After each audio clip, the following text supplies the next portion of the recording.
Welcome to Dodgers Daily. Casey Porter here, joined by Austin Brubaker. Austin, it was somewhat of a quiet day yesterday. The Dodgers did make some moves. They made very typical Dodgers moves where they went a little bit less of a price tag in terms of prospects, but kind of just behind the scenes, peel back the onion, peel back the layers, if you will, type of trades. So dive in.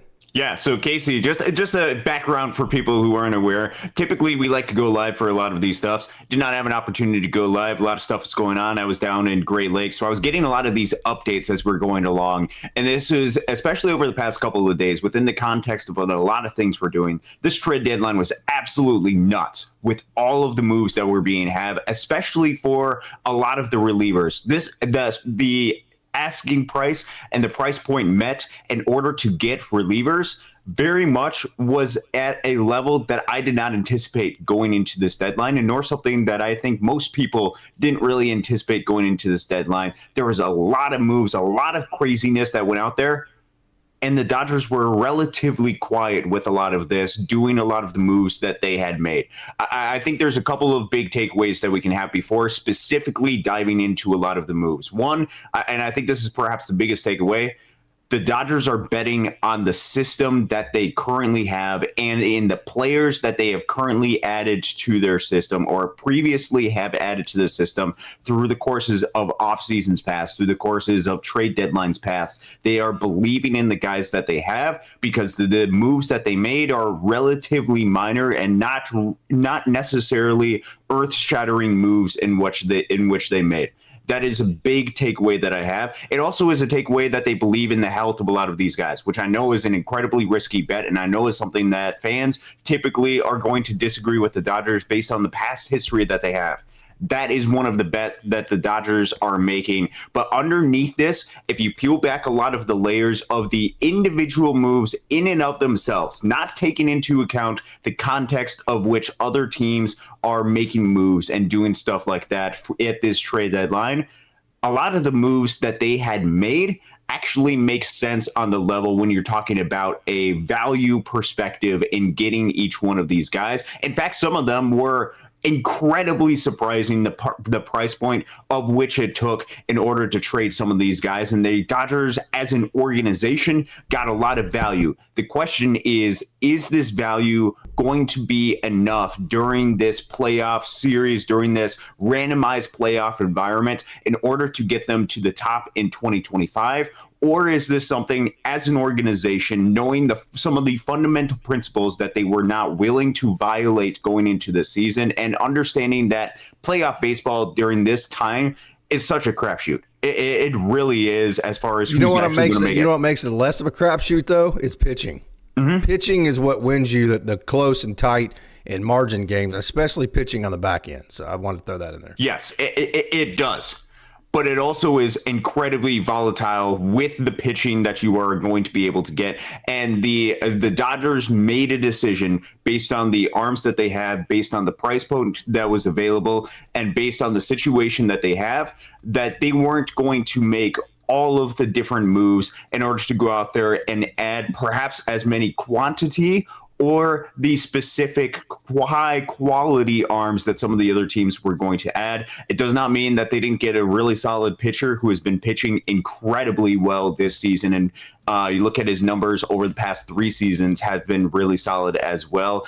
The Dodgers made some strategic moves, and we're going to dive into that. It was a fascinating deadline, to say the least, at least across Major League Baseball. And for the Dodgers as an organization, they're sticking to their guns. They're sticking to a lot of the principles that they have. And we're going to have to see if the Dodgers as an organization made the right move based on what happens this season. I think what makes it volatile is if you have guys that don't have a proven track record in the postseason and or aren't necessarily the elite type of guys like Johan Duran, Griffin Jacks. They've been better in the postseason than they have been in the regular season now, a very small sample size. So the question is, I mean, this is the only question you have to ask. The Dodgers lose Dustin May, they get Brock Stewart. Brock Stewart has not been a good Major League pitcher. I know he's been good this year. You can give me all the stats for this year, the 27 innings he threw in 2023. You can tell me that he's different now, that he has a sweeper and a fastball that's different, that maybe this is the Evan Phillips type of deal. But, I mean, just looking at this, of course, the Dodgers just spent $1 billion on their roster. So if they do not win a World Series, who gives a rat's ass if they have a good pitcher in high A? I don't. The only reason you do all this is to win World Series every year. So I guess the question is, did the Dodgers give themselves a better chance to win the World Series this year with the moves they made? Okay, so there's a couple of different things. One, I think it is important for people to know Brock Stewart's numbers this year, because I think that is a really important thing. You can look at the whole picture. Brock Stewart is a very different pitcher than when he left Los Angeles a couple of years ago. Last year, you're talking about 15 innings pitched. Mm-hmm. Whether you're talking about that sample. He's 30-year-old pitcher that's been injured. Yes. And he has 2 or 3 years of team control. Casey, you have to keep in mind the entire context. You can't just throw out 15 innings pitched that he had last year, which I believe it was about a 5 That's ERA. my point. That's my point. But so 2023 to me, 27 innings, you can't use that as a guide. Okay, so let's look at the past 3 seasons combined, because you want to look at all of those. If you look at his past 3 seasons combined, it's a 2.33 ERA. That is top 10 in Major League Baseball pitchers for relief pitchers that have at least 70 innings pitched. Beyond this year, how many innings is that? This year, for the number of innings that Brock Stewart has, it's about 34 innings. So I'm saying the last 2 years combined, how many innings has that been? You're talking about 50-something innings for Brock Stewart the past 2 years combined. And so let's look at Brock Stewart this year, because I think this year probably gives us a pretty good example of the type of pitcher that he is this year. Remember, with relief pitchers, they're incredibly volatile. They move up and down throughout the years, which is why I brought back the past 3 seasons, because I think it's important to know the context of just how good he has been recently over the past 3 seasons. And if you look just back to 2024 and equate it to the exact same as what it is this year, it's a vast difference in number of innings pitched between last year and this year as well. This year for Brock Stewart, because this is the type of pitcher that the Dodgers are expecting to get, it's a 2.38 ERA, a 2.25 expected ERA, which takes into account quality of contact. And I think this is some of the thing that gets me most excited about a Brock Stewart. His weighted on-base average, his WOBA, which, think about it, like on-base percentage currently, is 270. Thinking about somebody with a 270 on-base percentage.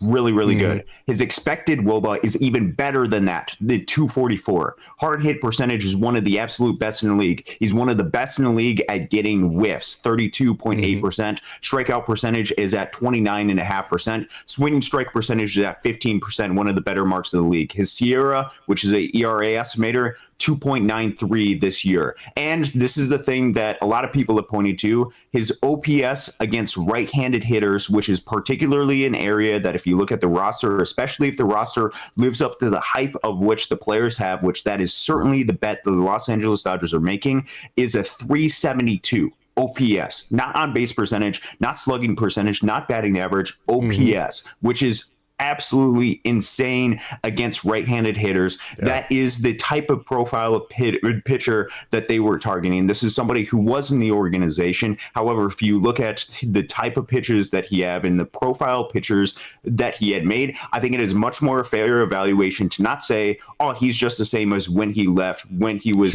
part of the Dodgers.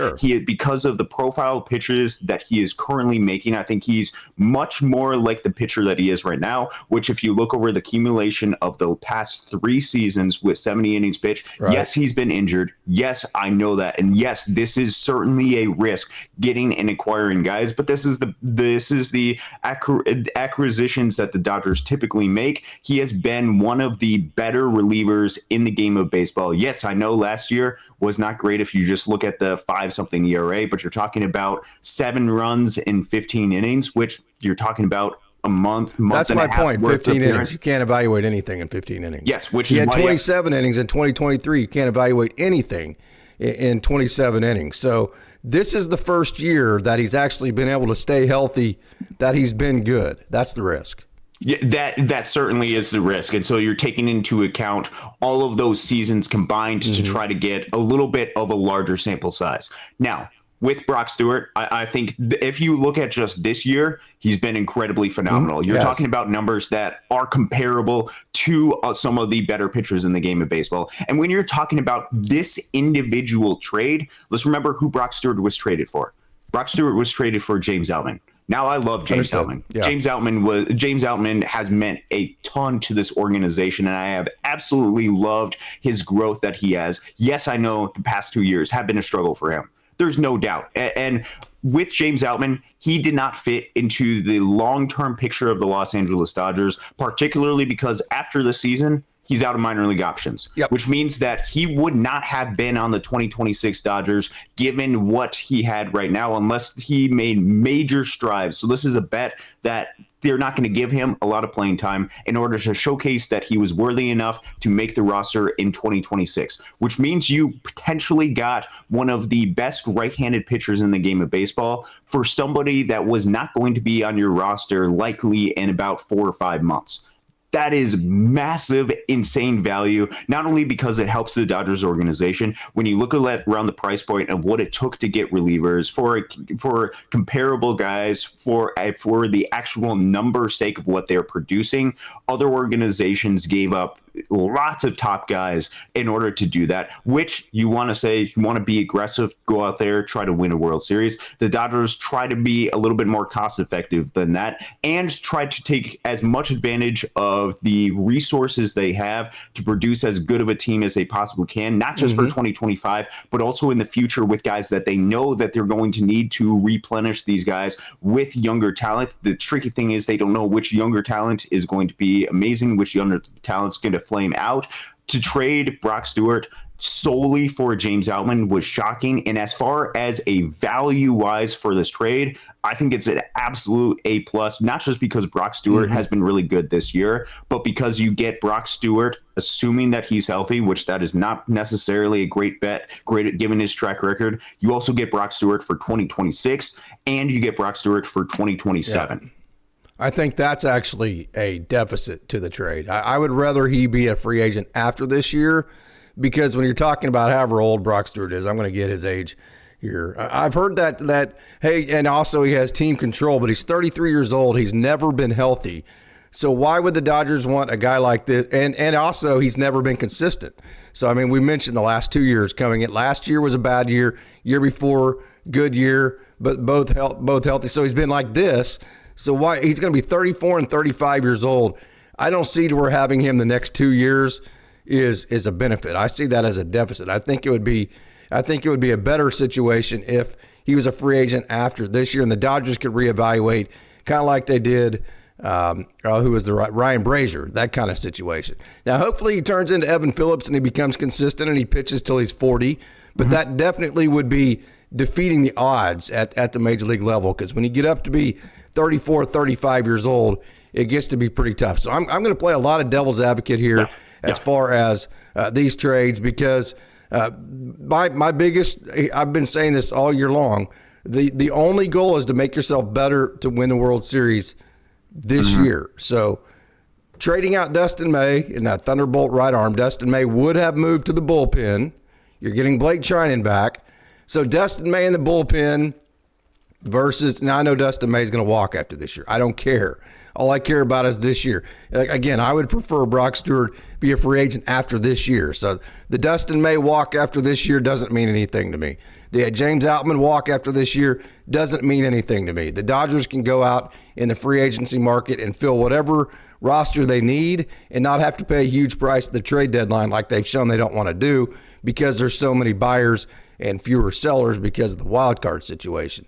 So I say all that to say, and just, in as simple as terms as you can put, are the Dodgers closer and more prepared now to win a World Series in 2025 with the moves they made yesterday than they were before all these moves, and how much so? Yes. So the Dodgers are closer to winning a World Series in 25 better than Dustin May with the moves. Yes, if you look at the numbers and if you look at Dustin May's number, Dustin May has similarly had a lot of injury concerns. But Dustin May has an ERA of, I believe, 4.5, 4.6, something like that. And a lot of the underlying metrics are not necessarily as great for Dustin May. Dustin May, 4.85 ERA in the season, 4.86 expected ERA, which I know you can say, hey, that's with him in the starting rotation, perhaps moving him to the bullpen will be a little bit of a better situation. That also in and of itself is a risk to go ahead and move Dustin May to the bullpen and just assume that everything's going to work out fine. When it comes to the aspect, because I have to address this with Brock Stewart and him having teams years of team control, that does not mean that he's under a major league contract in 2026 and 2027. If Brock Stewart comes out and is absolutely awful during his tenure with the Dodgers could not tender him, and it's absolutely no price point. And Brock Stewart, currently his contract is less than $1 million, which means next year his contract is going to be $1 million, maybe $2 million, and that could potentially be a replacement for a guy like a Michael Kopech. If Brock Stewart comes in and as good as he is, that is a phenomenal get and phenomenal price point for a guy that, yes, there could be some injury concern, but also the Dodgers typically are not shy about targeting guys who potentially could have injury concerns if their upside could reach the potential of what it has. When it talked about the 2025 Los Angeles Dodgers, because it wasn't just Brock Stewart, I think the Dodgers did make moves to help them go out there and try to win a World Series, going out and getting Brock Stewart, going out and getting a fourth outfielder that has a really, I would probably describe it as a really high floor, and an Alex Call, who you talk about a above average hitter this season, a pretty solid defender, really that fourth outfield type of player. The Dodgers did make moves to win a World Series and did take a step in 2025. How I would describe it is the Dodgers took step, other organization took steps. But this was for the Los Angeles Dodgers, not just about taking a step towards winning in 2025, but also doing everything they can to try to make this organization and the value around this organization as good and as healthy, not just for this season, but for seasons to come, which I know we can get blinded by the 2025 Dodgers, because the Dodgers should go out there and win in this season. And yes, I have some disagreements. I would have liked an additional reliever. I thought they could have used Brock Stewart plus another reliever. So if they went out and got Brock Stewart and a Phil Maton, that would make me feel a whole lot better as a Los Angeles Dodgers fan. The Dodgers are betting on their system. They're betting on their organization. They're betting on the players within their organization that are coming back too. That are coming back, and so a lot of the players that are here. And I think if you look at the players and look at the talent of this organization, I still trust the process that this organization comes through. And I know that the playoffs are really difficult and they are very much variable as far as what's going to happen. And the Dodgers, if they believe that they have enough talent to go out there and win a World Series, let's just put it this way. If the Dodgers did not feel like they had enough talent to go out there and win the World Series, I don't think this is the feeling that a lot of Dodgers fans would be feeling at the trade deadline, in which they didn't make a ton of moves. The Dodgers feel like they absolutely do have the talent to be able to do so. It's about the players being able to execute in and of themselves. So as far as the step going forward, I think they got a really solid right-handed reliever, which is absolutely a need for them. Perhaps one of the better guys that is against right-handed pitching and what he's done for this season this year, and I think that's a really solid get for the organization. I think they got a little bit more depth that they feel a little bit comfortable with in the outfield, in a guy like an Alex Call, and then as talk about years for the future, perhaps also with a guy like a Paul Gervais, who has probably a top 5 strikeout percentage in all of minor league baseball at the AAA level. It's top 3 in the International League, which includes 20 AAA teams. Him having additional depth, having 3 additional option years. So I think he'll be 2 after this season. So having a guy with a lot of upside that can move up and down for the organization, which means that, and this would be the tricky thing if the Dodgers brought in too many relief arms at the trade deadline, is they wouldn't be able to move guys up and down unless they were injured. And that would create complications in and of themselves. Perhaps an underlying move like a Paul Gervais, which they got in the Tampa Bay Rays, Cincinnati Reds 3-team trade, turns out to be really effective. And then some of the younger guys could potentially be really solid for them. The step the Dodgers organization made, I think, was a good one. Perhaps it was not as big as they needed to, or as big as fans would have liked going into this 2025 trade deadline. So here's kind of my point. The Dodgers have a lot of competition to win a World Series. Why do you allow the competition to beat you? Why do you allow the competition to gain ground on you? Because this isn't just solely a play for 2025. The Dodgers feel like... Why not, though? The Dodgers have plenty of depth in their system. Here's my question to you. Why do you need 8 outfielders? The Dodgers have a lot of depth in the system, but there also is a smart way to go about it. The San Diego Padres, for instance, they traded for a great pitcher in Mason Miller. Absolutely great. He's one of, if not the very best closer in the game of baseball. but they also basically emptied out their farm system, leveraged their future in a time when they have long-term contracts for aging players that are going to turn out to not necessarily be great. They're paying Yu Darvish until his age 43 season. But I've been hearing that about the Padres minor league system for like 5 years. Oh, they emptied their system, and then 3 years later, oh, their system's good. No, they emptied it. Yes. I mean, they replenish it over and over and over. They have an ability to replenish. Yeah, but if you keep doing that over and over again, it's going to come back to bite you at some point. And there was a price point in which the Dodgers were not willing to do that specifically for relief pitchers. And this is something we talked about, I believe it was a couple past off seasons ago, or maybe last off season, when you're talking about trading for a guy like an Emmanuel Clase. Great player. Do you trade your resources in order to get that type of player, or perhaps do you use the resources that you get in order to get a everyday player? And I think the Dodgers as an organization look at the value that relief pitchers have, and they have an insane amount of value, but not as much as starting pitchers and not as much as outfielders. And they were not willing to reach a certain price point in order to go out there and get for a relief pitcher, which if you look at this market and the price point and what it took in order to get relief pitchers, it was absolutely insane during this trade deadline. And so they are counting on, not just for 2025, that they have the talent to win the World Series this year with the talent that they have. You can make a disagreement. You wish that they had done more, but they're also counting not just in 2025, but in 2026 and beyond, that the Dodgers are going to be better positioned to win a World Series going forward, because they did not empty their farm system for going out there and getting relief pitchers. I think that is the bet that the organization is making. So when you talk about why would you let other organizations go do this, it's because the Dodgers have immense confidence in the ability that they have and the talent that they have within the organization right now to go out there and win a World Series. And they didn't feel like going out there and trading guys who have a lot of potential, who perhaps might not make the major leagues, but have a lot of value to other organizations right now, and which they could leverage for different moves, which we can talk about with the depth that they have at the outfield situation, which they have a lot of outfielders and that they're going to have to figure out. And everywhere else. They have a lot of Why those do you need guys. 8 outfielders in your minor league system? Why are you scared to go get the number one reliever when you have 8 outfielders that are all just incredible in your minor league system? Why are you scared to trade away one of them, would be my question. So it comes down to, and this comes down to the Dustin May trade. So the Dustin May was traded for a couple of minor league outfielders, one of which was one of the main pieces that was traded in the Rafael Devers trade, which for a Dustin May, who it was question mark how he would fit into the bullpen, and he was a free agent after this year. Question mark what's going on. You have to take talent where it's actually going to lead you, which means the Dodgers were looking at the evaluation, not specifically on the position of which they played, but based on the talent, the overall value of what they have. Which is what they do, which is where I'm disagreeing here. Yes. I'm wanting them to be more niched this year, have more of a niche to their, not just the overall, the talking points of we're going for overall value in a trade so we can say we won the trade. I wanted them to be a little bit more specified. Hey, we already have way too many outfielders. We're never going to be able to figure out how to play all these guys. Which the goal for every minor league prospect is that they become the best version of themselves. Well, if the Dodgers create the best version of all of the outfielders they have in their system, they have no ability whatsoever to even play half of them.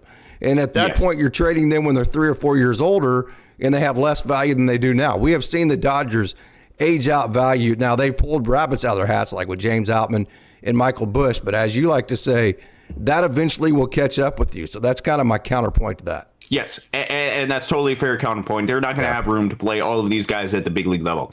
The guys that they targeted fit a very specific profile in a couple different ways. Let's talk about the pitcher first. Very high strikeout percentage. Adam Sermanowski, left-handed reliever that was picked up and part of the Reds trade.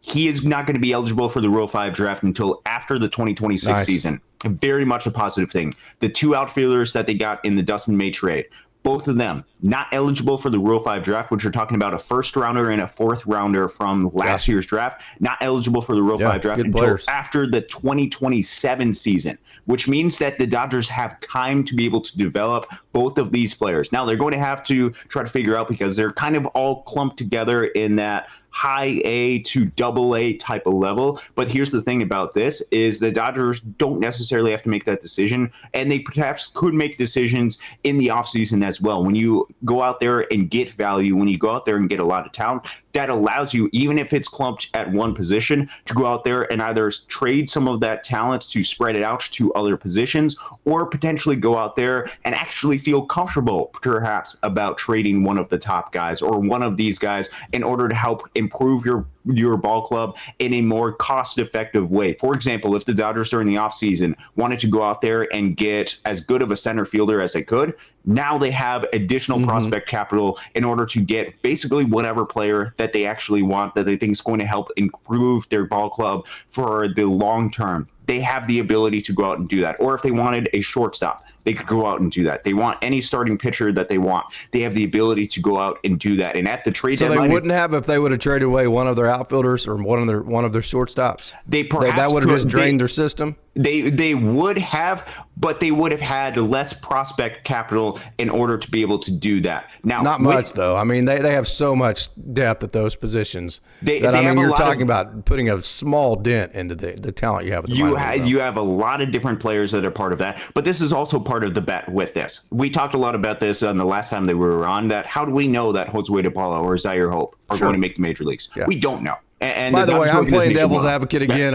Austin is awesome at this. To me, this brings out the best of the explanations from Austin. It gets them fiery, it gets them competitive, and it gets it to where it's just absolutely. It's awesome for me to sit here and listen to. So I'm playing a lot of devil's advocate. Oh, I know. So Austin, I know. You're doing a wonderful job. I'm enjoying this. So. Yeah, this is what we're supposed to do. There is no guarantee that both of those guys are going to make it to the major league level. There's no guarantee that Eduardo Quintero, Kendall George, Mike Sirota, all these different talented outfielders are going to be major league players. That's for certain. But if you added perhaps additional players to the mix, if you add, okay, what are the odds that all of these guys are going to be major league players? Now, you have to set them up for the best level of success, which is going to be a really tricky sticking point for the Los Angeles Dodgers organization. They have to come up with some sort of game plan, especially if they're going to keep as many of these guys as they possibly can to help develop them. That is something that they're going to have to prioritize and figure out exactly what they're going to do. But you know what is the biggest non-gamble, the biggest guarantee is a major league track record. Major league track, not 1 year, not the year that Brock Stewart's having, not 27 innings in 1 year, not 15 innings in 1 year, a major league track record of success both in the regular season and postseason. Like a Kike Hernandez, you have him around because he has a track record of postseason success. You have him. That's the niche I'm talking about that I wish the Dodgers, instead of using their normal talking points and their overall philosophies on this year's draft, which they did, going and getting a guy that's kind of an under the hood, a surprising guy where you go, oh, wow, the Dodgers were the smartest guy in the room. That kind of deal. Go get the proven track record that removes. Now, you can never remove all the doubt or all the possibilities of this didn't work, but you remove the most amount that you possibly can in a season to where you're 1 or 2 moves away from, again, being the best team in baseball. To me, that's what removes the most amount of doubt, is the proven major league track record. Now, why would the Dodgers not get rid of, when they have a plethora of depth, why would they not get rid of that depth to go get the most proven track record over the longest period of time? That's my point. Now, I have good news for you. The Dodgers have a lot of guys with a long proven track record. Yes. You're talking about Shohei Ohtani, Freddie Freeman, Mookie Betts. And how have they worked out? It turns out that proven track records don't always work out. Tanner Scott. Not always, but more times than non-proven.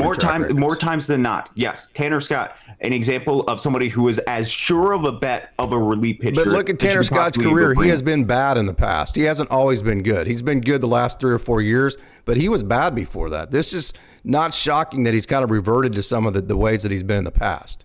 So you're saying that Tanner Scott, the Dodgers absolutely should not have signed him because of the past years that he has. Same thing with Kirby Yates. Really good track record of what he had going into the season. Not quite as good during this season. He's older, though. How old is Kirby Yates? You're talking about that. And when you're talking about younger guys, so you're talking about guys that do not have track records, which is very difficult to be able to try to figure out exactly what they're going to do. But they also know that they have a necessity in order to be able to infuse younger talent in order to to help sustain the success, which means that you can't go out there and get every single player with a track record. Now, when you talk about track records, I think there's certainly an argument, especially for adding an additional reliever. If the Dodgers were to add an additional reliever, I think we'd all be sleeping a little bit better at night with the Los Angeles Dodgers this year, because there would have been somebody that perhaps either had a little bit more upside or had a little bit of a proven track record that we could potentially feel good about. But this is the difficulty about the game of baseball. There's a lot of ebbs and flows, and things move quite a bit.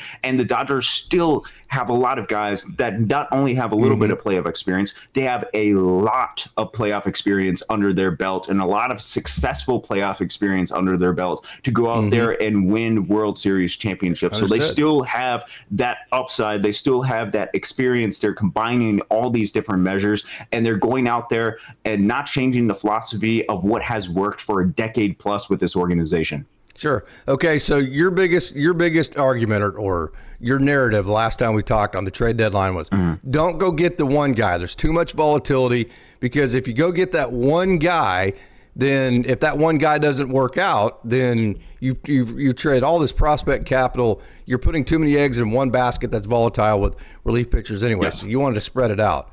So let me ask you this: if Brock Stewart goes back to his so you mentioned Tanner Scott. Tanner Scott has gone back to some of the ways that he has in the past. Okay, so if Brock Stewart becomes the pitcher he always has been in the major leagues, which is about 4.5 ERA, and he turns into that guy here in the last half of 2025, and that happens. Okay, and again, I'm just playing devil's advocate. I'm covering all these angles here. The Dodgers put basically all of their pitching eggs into the Brock Stewart basket. So, I mean, how can you make the argument that you didn't want the Dodgers to put all their eggs in one basket before, when it was a guy like Johan Duran or Griffin Jax who has a more of a proven track record of success over a longer period of time? How can you make that statement and then also be excited about them putting their eggs in the Brock Stewart basket? Okay, so there's a couple of different elements with this. When you're talking about a Johan Duran, when you're talking about for example, like a Mason Miller or some of those elite level guys, which is the context of the argument of we were talking about. Sure. You're talking about going out there and trading the high end prospects in order to get those different types of players. When you're talking about Brock Stewart, you're talking about trading James Outman, who's not going to be at the major league roster and within the organization next year because he did not have any minor league options, and just based off of the trends where the organization was going. So there's very different comparison than what you have in order to get a reliever. When you're talking about cost effective, understood, much better to get a Brock Stewart. Now, when we're the Dodgers, I don't care about cost. I care about winning a World Series this year. I care about winning a World Series this year, and I care about making sure that the Dodgers organization remains as healthy as it possibly can going forward. I want both of those things to be true, and I think Brock Stewart, really helps the Dodgers organization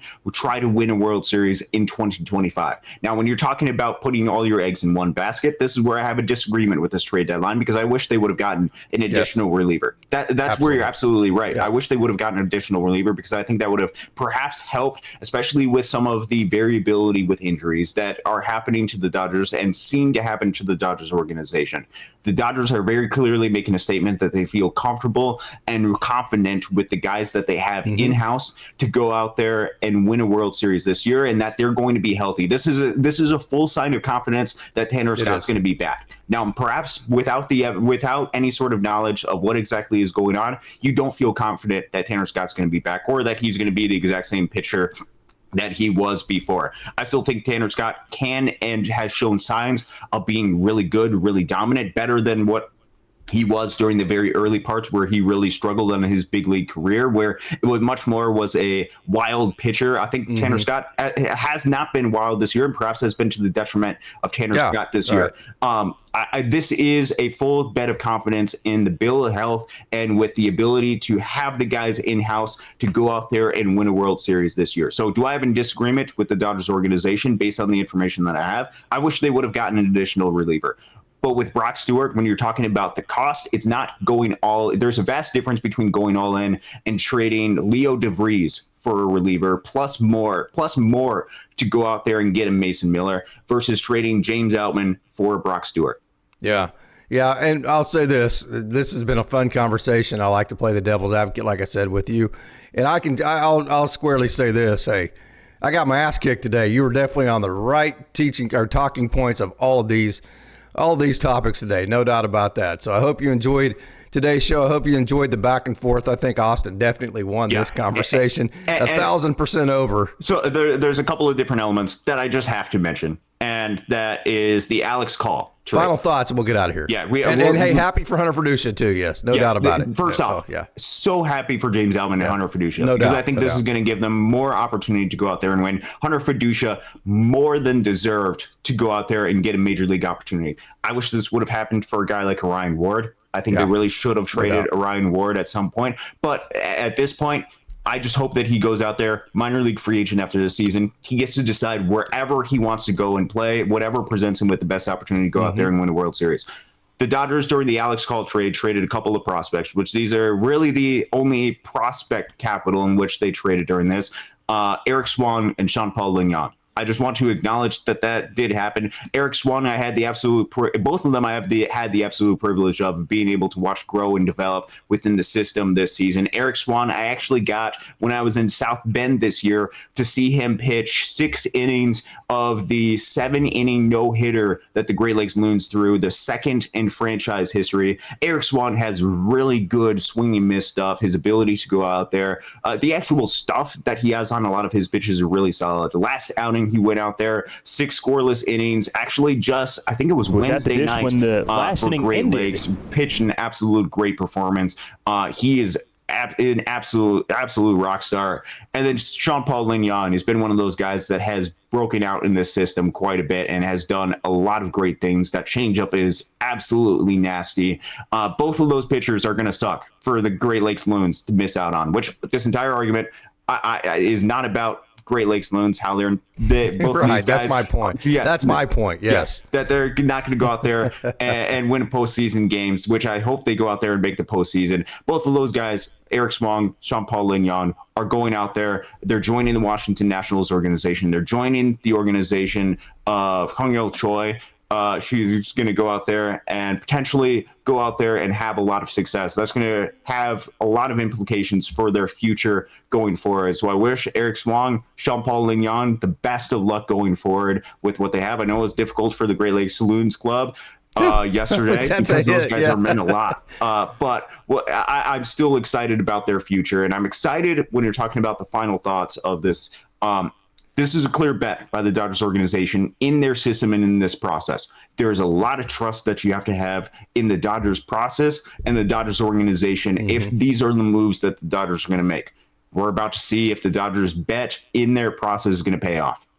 All right, man, this has been a heck of a lot of fun, and I still say the Dodgers are the best team in baseball, so let's freaking go, right? Austin, what a wonderful job. I tried to pepper you back with as many of all the, if there's fans out there like, oh, this trade deadline sucked. We didn't go get Emmanuel Clark. Of course, you couldn't get him, but for all of those type of fans, I tried to hit all of those points to let you explain it all out so maybe they can feel better about it and understand exactly where the Dodgers were coming from. Yep, and I think it's totally fair to have complaints about this because if you look just at the name value of it is not to the level of what it seems to be the Dodgers should necessarily be at. With this type of roster, that's kind of my point. Here's one additional thing that I want to point out there. This is what I did a little bit of research because with the addition of Alex Call in the outfield, that's very clear indication that Michael Conforto is going to stick around. Yeah. What I want to do with you, and perhaps you can take a bet, for the Los Angeles Dodgers, not for the past couple of months, but for the entire season, when you're talking about expected weighted on base average, which is weighted on base average is intended to be an on base replicate. It's one of the main features in a stat like WRC plus. Los Angeles Dodgers full season for their hitters, top 4 hitters expected weighted on base average. Who do you think they are? The top 4. Well, Michael Conforto walked a lot early on. And then Andy Pages. So Michael Conforto and Andy Pages has put together a lot of what I call quality at-bats.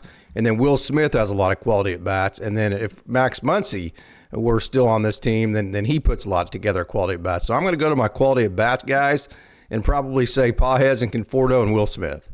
Yes. So when we're talking about that, we're talking about Will Smith. We're talking about Shohei Ohtani. There's one additional one. I think it was Max Muncy that was part of this. Yeah, that's what I said. Go to the quality of bats. That tells you all that. Yes. We've had those stats in the past. You call them WOBA or whatever. we've called them quality at bats forever. Yes, but it's not just based off of how many pitches that you do or how many walks that you do. It's also based off of what you're able to do hitting the ball, which, yes, very much quality at bat indicator. Michael Conforto, the difference between what he's actually producing and what he's expected to produce. This is bet by the Dodgers organization, not just what they've seen recently, but what they've seen during the entire sample, that he's going to go out there and be effective. And he's been one of the better hitters at going out there, and the difference between his weighted on base average and his expected weighted on base average. This is another one of those bets that the Dodgers are making, that there isn't an addition that couldn't be better than what a Michael Conforto is going to do going forward. Especially lately. Yeah, lately he's been one of the best Dodgers hitters on the team and has helped win the Dodgers games. That is the bet that the organization is making. They're trusting the process. They're trusting what some of the track record for some of these guys are, like a Michael Conforto, and they're trusting that they can help make these guys as good as they possibly can be, and that they are still the World Series champion and they can still win a World Series in 2025. If the Dodgers lose the World Series because of outfield defense, I will not be very happy, though. And there will be a lot of Dodgers fans that rightfully so should be very pissed about that. Very much so. That's really the hedge against that bet, is like, that's the risk to it. It's like, man, like the Yankees, we saw it last year, the defense let them down. I mean, you lose games against teams that are equal to you if you're not as good defensively. So if the defensive thing rears its head, and that's one of the main reasons why the Dodgers lose in the postseason, that's what's going to happen with Dodgers fans. So hey, I'm playing the other side of things, so it's been a lot of fun. Austin, we've got about 30 seconds before you need to go to work. I know you're a trooper. You were in Great Lakes last night. You had to wake up early, go to work all day long. It's my anniversary, so we're going to have a hell of a fun day. Me and my beautiful bride of 26 years as of today. So final thoughts in 30 seconds. Yep. The Dodgers made a step to go out there and win the 2025 World Series. Other teams made a lot of different steps. We'll see how it works out. Casey, happy anniversary.